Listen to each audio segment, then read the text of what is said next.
This episode is brought to you by State Farm. Listening to this podcast instead of doom scrolling? Smart move. Another smart move? Getting help from one of State Farm's 19,000 local agents when you choose to bundle home and auto. Bundling, just another way to save with the Personal Price Plan. Prices are based on rating plans that vary by state. Coverage options are selected by the customer. Availability, amount of discounts and savings, and eligibility vary by state. This summer, Prime Video takes you back before Legally Blonde, before law school, and into the world of Elle Woods in high school. Set in 1995, this Gemini vegetarian knows exactly who she is until her family moves from Bel Air to Seattle. Packed with iconic fashion, 90s nostalgia, and a throwback soundtrack, Elle proves one thing. Law school was hard. High school was harder. From the world of Legally Blonde, watch Elle, a new original series only on Prime Video. Watch now. Bon, ce soir, podcast pas du tout prévu, mais j'avais trop besoin de vous exprimer ça et de vous parler de ça. Parce que même si c'est mon métier, c'est-à-dire créatrice de contenu, dixit influenceur, entre guillemets, je comprends pas. J'arrive pas à comprendre ce que j'ai vu aujourd'hui, ce que je vois depuis le début de mon voyage. En fait, je trouve ça pathétique, je trouve ça triste, je trouve que les gens ils passent à côté de plein de trucs. Bon bref, je m'explique. J'étais à Antelope Canyon aujourd'hui, donc c'est un canyon en Arizona qui est très connu, notamment si vous avez eu un Windows, vous avez forcément vu le fond d'écran avec les espèces de vagues ocre. Eh bien cette photo elle a été prise dans Antelope Canyon justement, donc c'est un canyon qui est ultra connu, qui est hyper prisé, où ça coûte un bras de le faire, hein, j'ai payé $116 les gars, et où il faut réserver des mois, des semaines à l'avance pour avoir une place, pour pouvoir visiter ce tour guidé, puisque c'est uniquement par tour guidé, puisque ça appartient aux Indiens Navajo, et on ne peut pas y aller publiquement.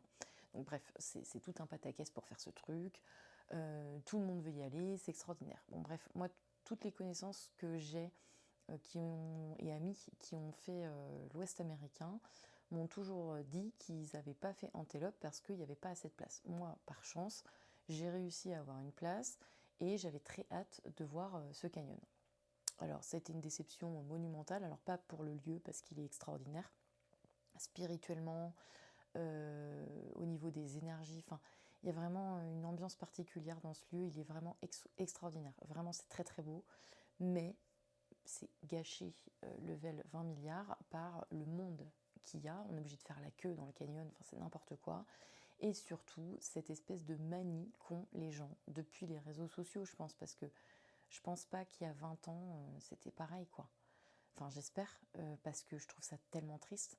Je m'explique, en fait, les gens ne profitent absolument pas des lieux.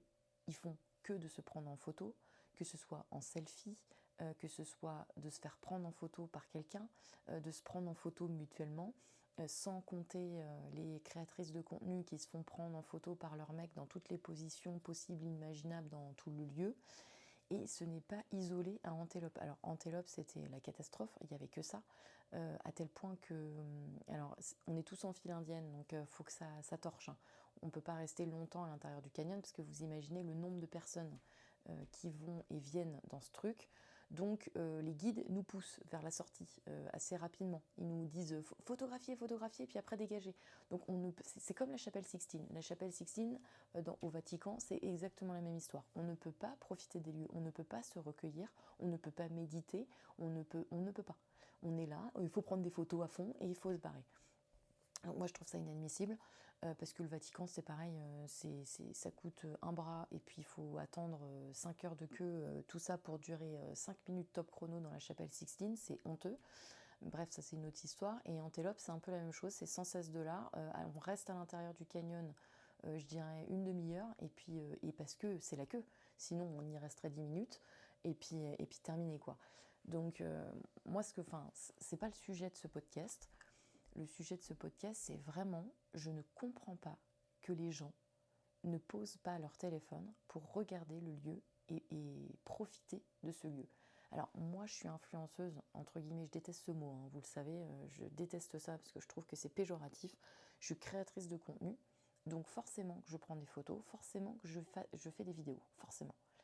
Mais j'en fais très peu. Enfin, je veux dire, il y avait des personnes qui étaient avec moi, dans le même groupe que moi, donc des gens dont je suis sûre et certaine que ce n'était pas leur métier d'être créatrice de contenu. Il y avait une famille chinoise ou japonaise, enfin en tout cas asiatique, et il y avait une famille indienne, sans exagérer. Mais vraiment, hein, je n'exagère pas du tout. Ils ont dû prendre chaque famille, une centaine de photos d'eux dans le canyon. Alors je ne comprends pas ce qu'ils vont faire de toutes ces photos. Parce que, enfin, je veux dire, il y a un moment donné, que tu en prennes 1, 2, 3, 10, bon, à la rigueur, pour être sûr d'avoir un beau cliché, pour mettre dans un album de famille ou sur les réseaux, peu importe. Mais une centaine, à quoi ça sert? Même moi, dont c'est mon métier, je n'ai pas pris 100 photos. J'en ai peut-être pris une dizaine dans tout le site. Et pas de moi. J'ai pris une dizaine de photos du site. Donc moi, je vous parle des photos d'eux. Parce qu'en plus, ils ont pris des photos du site. Mais d'eux, franchement, sans exagérer, une centaine.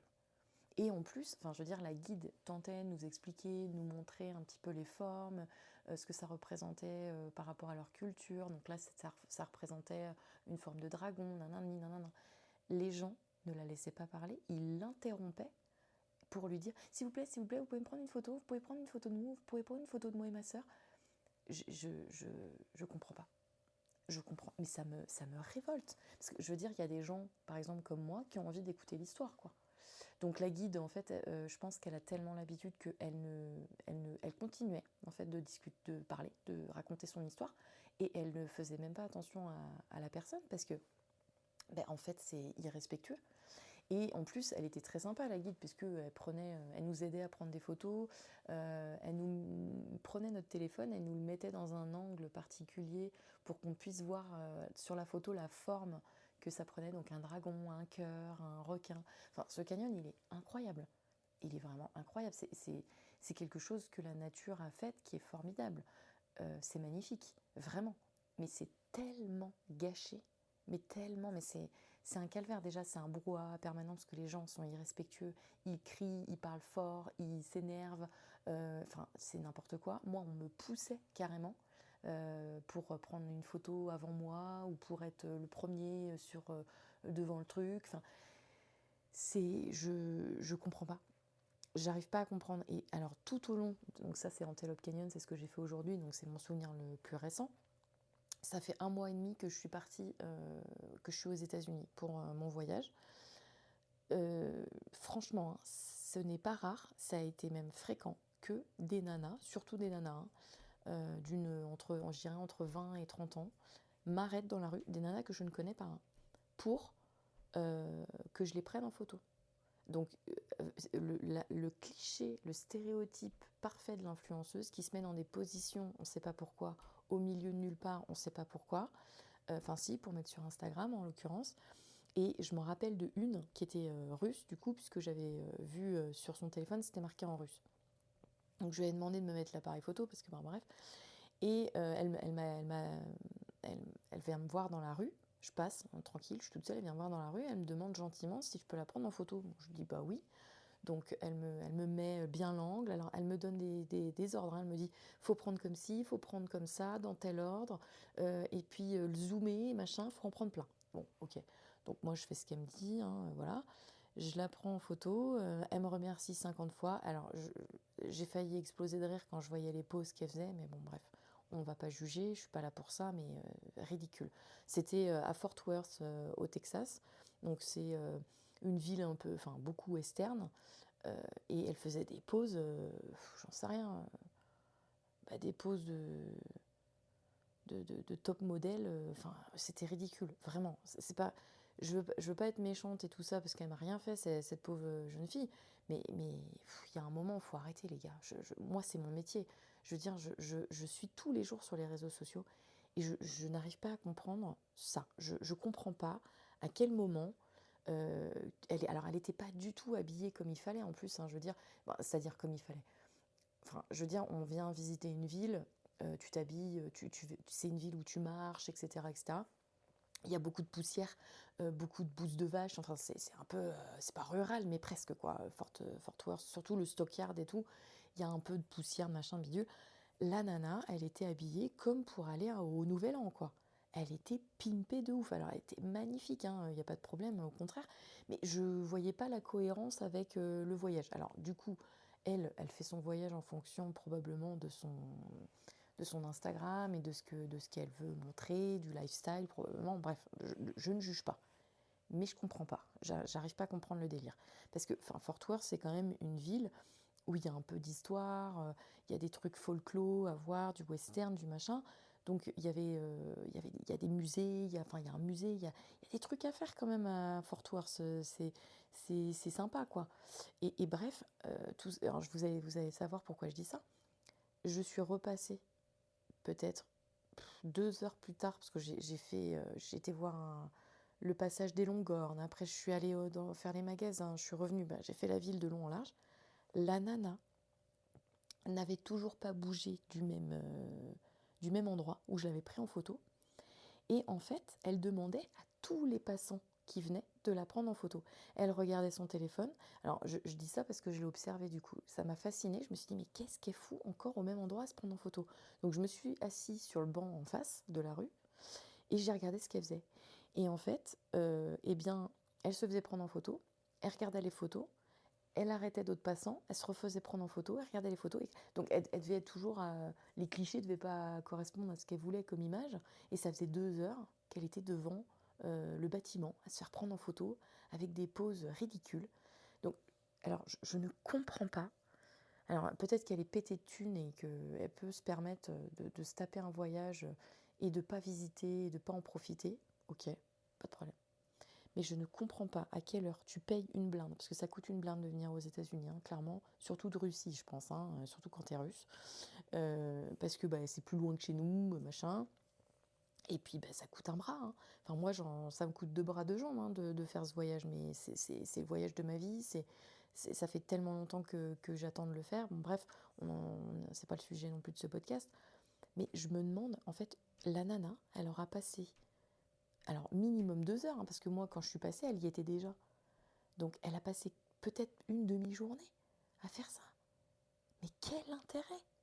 Quel intérêt en fait? Je comprends pas.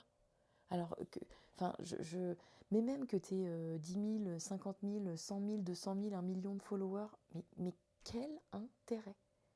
C'est virtuel, enfin je veux dire, moi je comprends pas, ça me rend folle, je trouve ça triste. Parce qu'en fait les gens ils sont déconnectés de la réalité, ils profitent absolument pas des lieux, des gens, de la culture, de l'histoire, ils sont même pas là pour se cultiver, pour s'intéresser, pour s'instruire.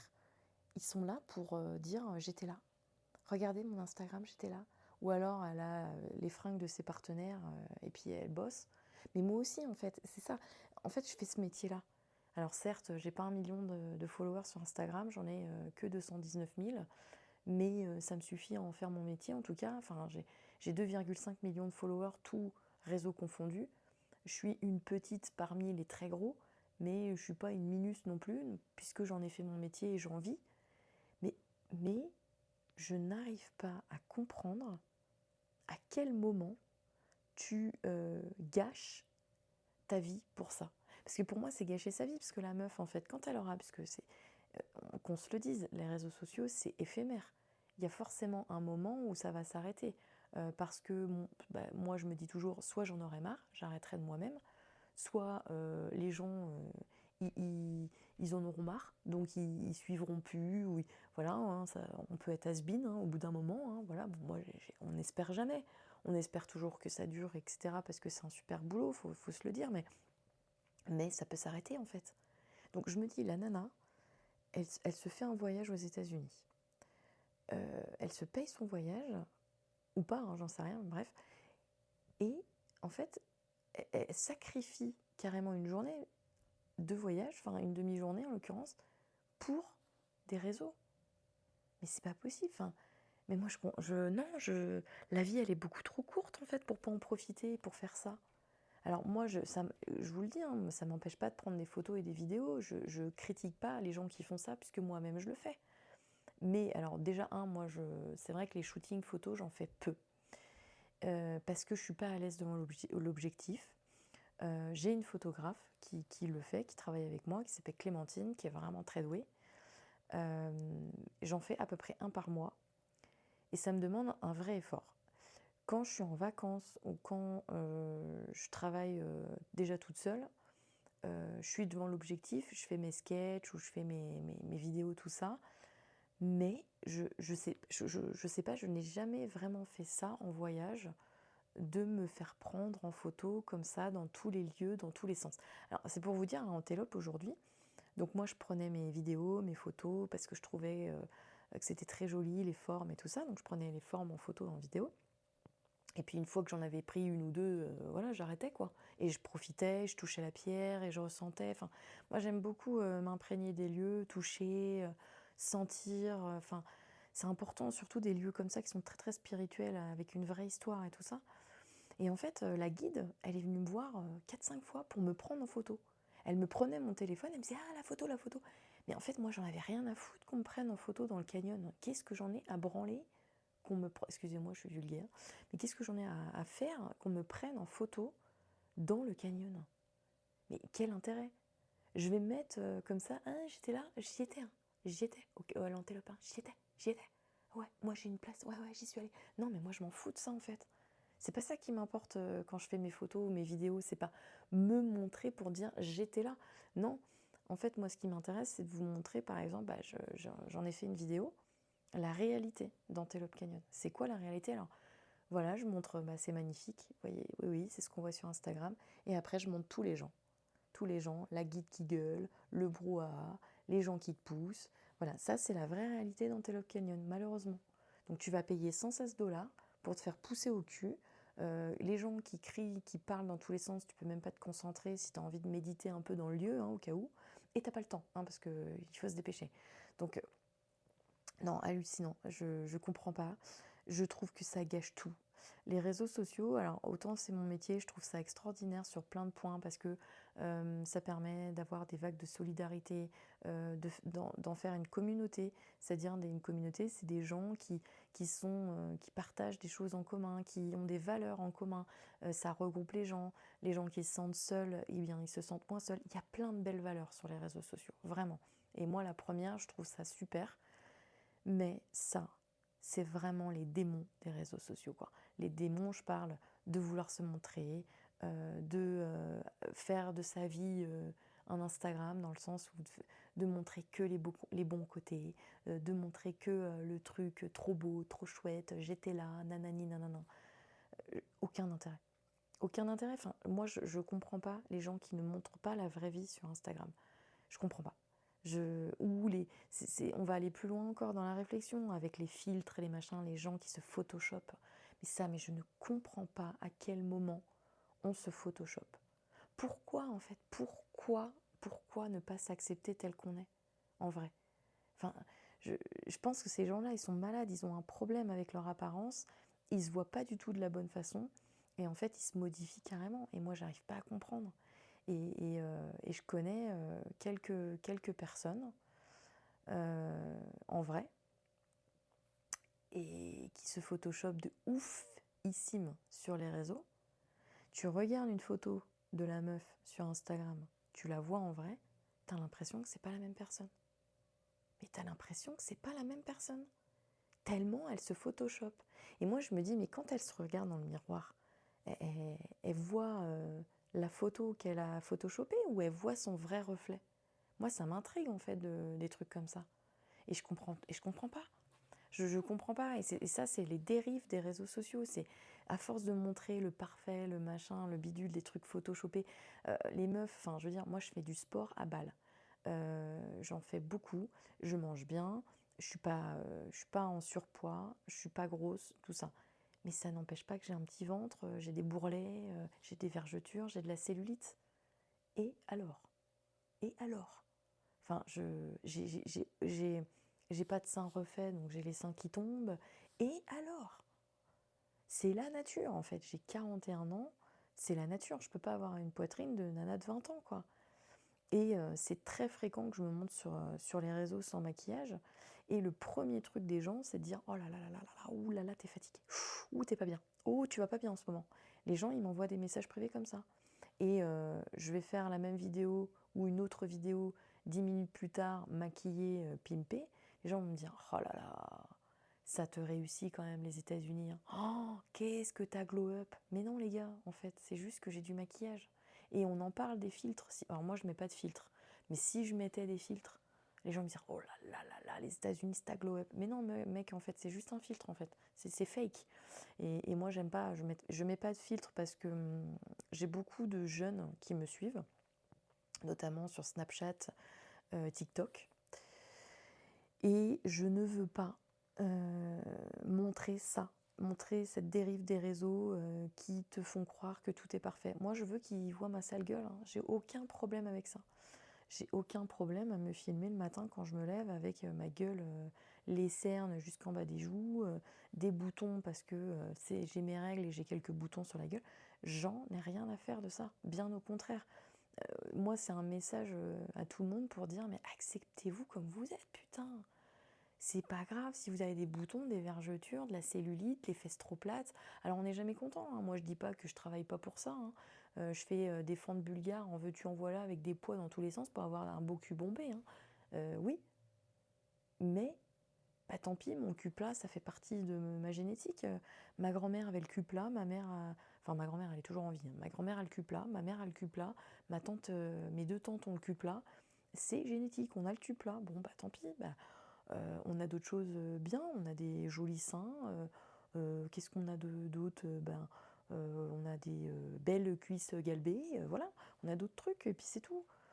Enfin, je dis pas que j'ai pas de trucs chez moi qui me dérangent, que j'ai pas du tout de complexe, ça serait mentir.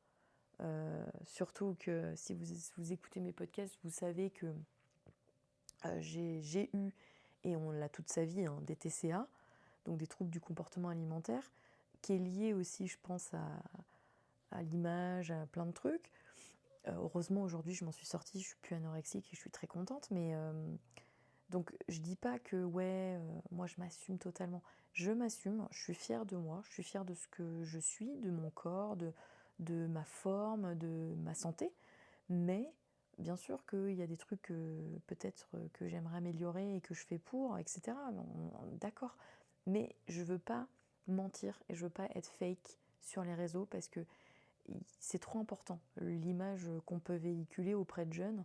Et si on commence à mettre des filtres et à montrer aux jeunes filles de 15-16 ans qu'à 41 ans, eh ben, on n'a pas un pet de jeu et qu'on est encore plus belle qu'à 20 ans parce qu'on est pété de filtres et qu'on s'est photoshopé sur les photos, bah non, non.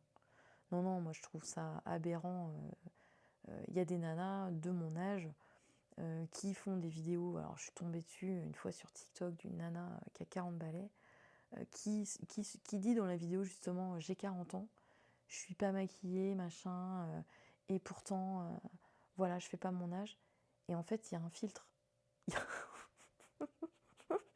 Il y a un filtre pour lisser les traits sur TikTok qui marche du feu de Dieu au passage, hein. Quand vous êtes fatigué, vous mettez un petit coup de fil TikTok, ça marche nickel. Mais à quelle heure? Pourquoi tu fais ça, meuf? Pourquoi tu mens?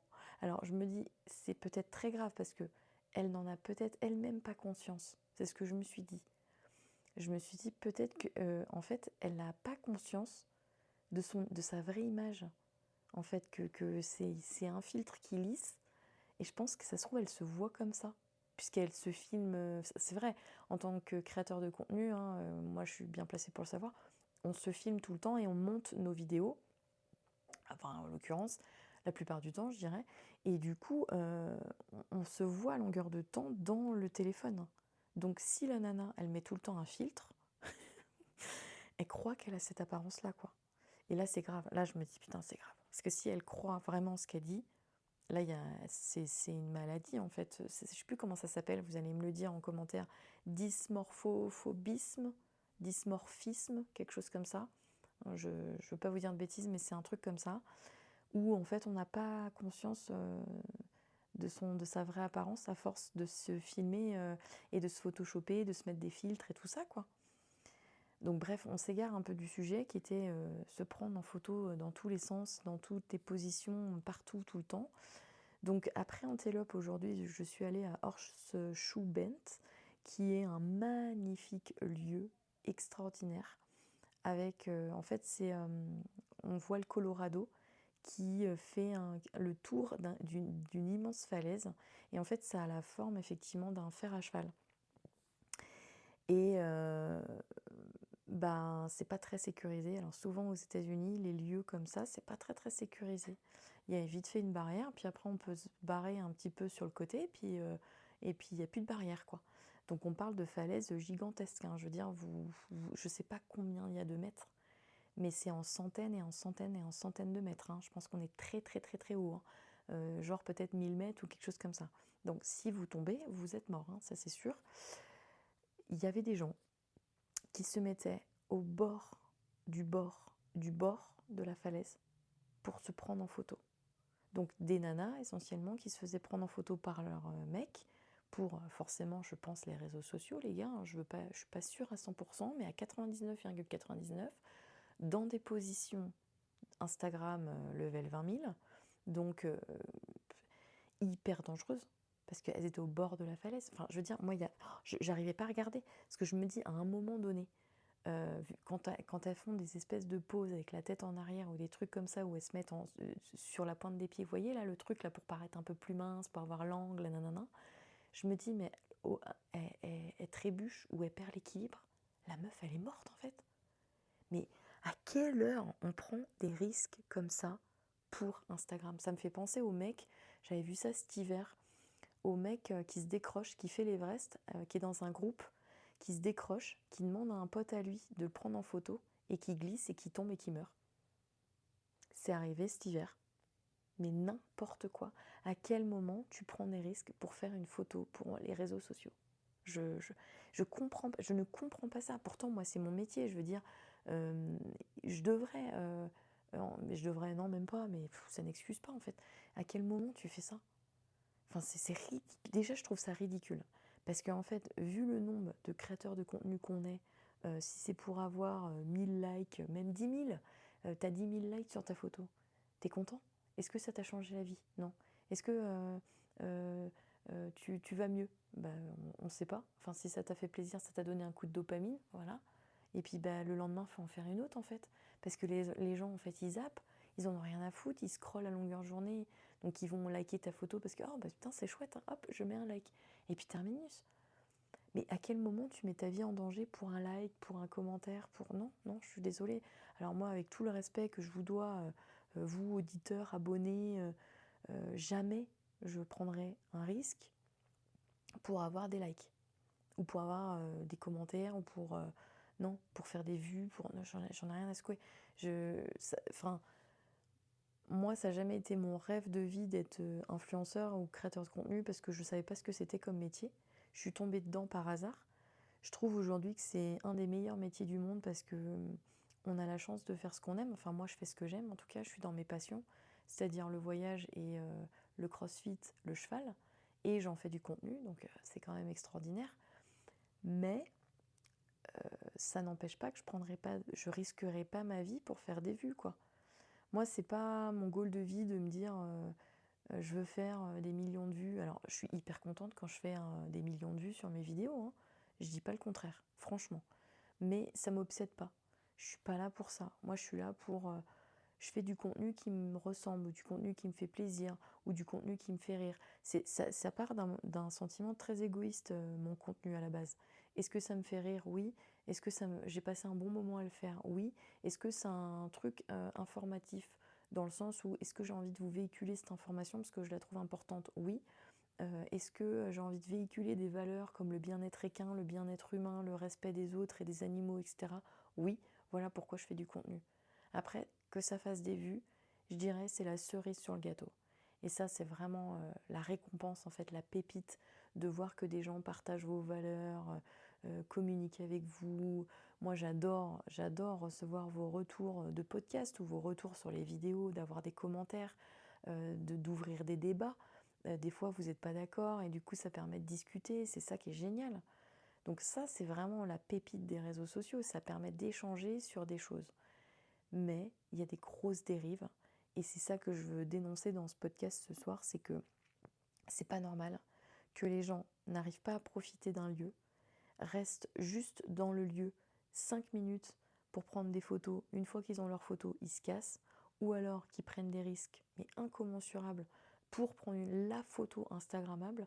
Ou alors qu'ils sont dans un lieu spirituel, historique, culturel, et ils n'en profitent même pas, ils vivent même pas le moment présent. Mais moi je trouve ça tellement con, tellement dommage, tellement pathétique, c'est tellement triste. Enfin bref, faites-moi des retours sur ça. Est-ce que vous, ça vous choque? Est-ce que quand vous voyagez, vous êtes témoin de ça? Est-ce que ça vous est déjà arrivé de voir des gens comme ça? Ou alors vous-même, est-ce que vous êtes comme ça et vous en avez conscience et que parfois vous vous dites ah dommage, j'aurais dû en profiter un petit peu plus longtemps, j'aurais peut-être dû poser mon téléphone pour profiter du lieu. Enfin, est-ce que ça m'intéresse d'avoir vos retours, même si vous êtes dans ce schéma-là. Alors, je vous ai jugé level 20 000, hein, je suis d'accord. Hein. C'est mon avis, voilà. Vous en faites ce que vous voulez. J'avoue que c'est un gros jugement de ma part, mais je ne peux pas m'en empêcher, je ne comprends pas. Et du coup, je demande à comprendre. Donc, si vous êtes comme ça, faites-moi un retour et qu'on en discute. Et ça me permettrait peut-être d'y voir plus clair, parce que enfin, je trouve ça triste. C'est dommage de ne pas profiter des lieux. Enfin, dans Antelope et sur Orchou, j'ai vu des gens qui n'ont pas arrêté une seconde de prendre des photos, des vidéos, pas une seconde. Et on en parle aussi du pauvre mec, le stéréotype de l'influenceuse avec son mec qui trimballe partout, dans tous les sites, dans tous les lieux, pour qu'il la prenne en photo partout, tout le temps, ou en vidéo. Mais moi j'ai envie de dire le pauvre en fait. Moi j'ai envie de dire le pauvre mec. Ça me fait de la peine. Parce qu'en fait, le gars, il va rester kéblo pendant 1 heure et demie au même endroit à prendre sa meuf en photo, puis il va se faire engueuler parce que il n'a pas pris l'angle est pas bon, ou la vidéo est mauvaise, ou... Oh, putain, c'est triste. C'est tellement triste. Enfin, je sais pas, j'arrive pas à comprendre. Moi, ça me fait un bug, ça me fait erreur 404 dans le cerveau. Je ne comprends pas ça. Et je crois que j'arriverai jamais à comprendre. Alors, je dis ça, mais ça serait bien d'échanger justement avec des gens qui font ça. Pour que je puisse comprendre leur point de vue, en fait. Ou entendre leur point de vue. Parce que, enfin, je voudrais voir si c'est une addiction. Ça se peut, hein. Ça se trouve, ils en ont conscience, ils se disent, ouais, ben, en fait, c'est une addiction. Ou j'ai la pression de mes partenaires qui... Donc, bon, ok, bon, bah là, ça s'entend. Hein. Je sais pas, une créatrice de contenu qui a des gros partenaires ou qui a besoin d'enchaîner énormément de contenu pour se payer et qui a la pression du boulot et du coup qui subit cette pression, bon, ça s'entend, j'ai envie de dire. Mais ça n'empêche pas qu'il faut... Enfin, je comprends toujours pas qu'on gâche sa vie pour ça, du coup. Mais bon, bref, ça c'est encore un autre sujet. Mais en plus, ça me fait un bug parce que je devrais comprendre, puisque c'est mon métier, puisque je suis payée aussi, puisque moi j'ai des sponsors qui sponsorisent mon voyage aux USA, qui sont Anit, les dalles de stabilisation pour les paddocks, les prés, les aménagements équestres en plastique recyclé, qui sont très très très qualitatifs. J'en profite pour faire un petit placement produit, les gars, vous en conviendrez. Et Nelumbo, qui sont des produits de soins pour animaux, donc chiens, chats, chevaux, et notamment qui m'accompagnent dans la partie massage, avec les gels de massage, les sérums, etc. Donc moi aussi j'ai des sponsors. Moi aussi j'ai une pression, entre guillemets, qui est quand même une pression, même si c'est des partenaires que j'adore et que c'est des copains et qu'ils sont extraordinaires, j'ai quand même une pression de créer du contenu pour eux. Parce que c'est un contrat, on a un contrat, je suis rémunérée pour ça, etc. Mais à aucun moment, je vais aller me foutre en haut de la falaise et Nelumbo et Anit seront entièrement d'accord avec moi pour leur faire de la pub et me mettre en danger.